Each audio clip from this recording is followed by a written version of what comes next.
Well, good morning. Leviticus 13 and 14 are the chapters from this morning's readings in our Old Testament in 2 years at St. John's. And we touched on this on Sunday when we looked at Luke chapter 5. It was these chapters we read a little bit from. It's all about skin diseases and mold. I don't know what you made of that. There's some these are the classic chapters that people point to and just say, look, what on earth is this doing in the Bible? This is not all that helpful for the Christian life today, or indeed for anything, you might think. But don't be so hasty. What we saw in Luke chapter 5 is that the whole thing about clean and unclean and skin diseases and even the mold in houses and all that, it's all one massive visual aid. One huge visual aid to help us to understand that the world is infected with sin. That's what this is all about. And actually, we know that today. We know that because of what we see around us. And we know that even today with coronavirus, it's just a symptom, yet again, that the world is not as it's meant to be. It is broken. And it's not that coronavirus is brought on by an individual's sin necessarily in their own life, but it's just that the general state of humanity is that we have stepped out of relationship with our Creator. We've turned our backs on Him. We are therefore, everything between us and our Creator and us and creation is all out of line. And that is where how we end up with these illnesses and natural disasters and things. They are all there to point us to the fact that things are not as they're meant to be. And actually, here in Leviticus, it was the same kind of idea, that this is to point to the fact that there's a problem here.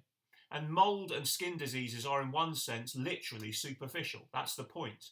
They're only talking about what you can see on the surface, but they're there as a visual aid to point us to something deeper. That's why the law itself could never actually deal with the heart problem.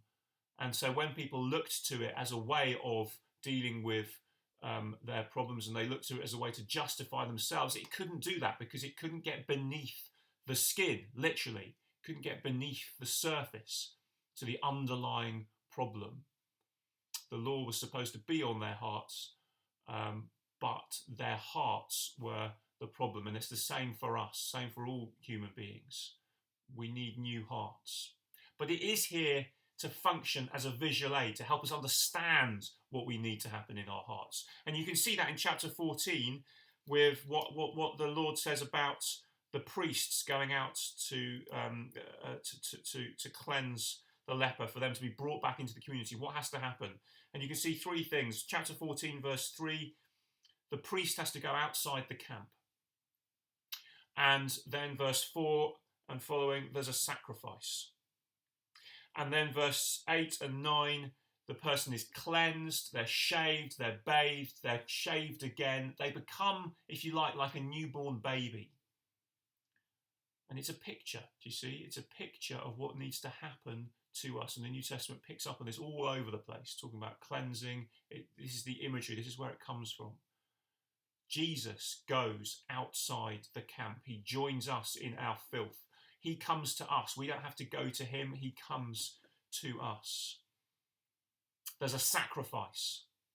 So that was, verse 3, he goes outside the camp. Verse 4, there's a sacrifice. There's a sacrifice with Jesus. He dies for us so that we can be cleansed.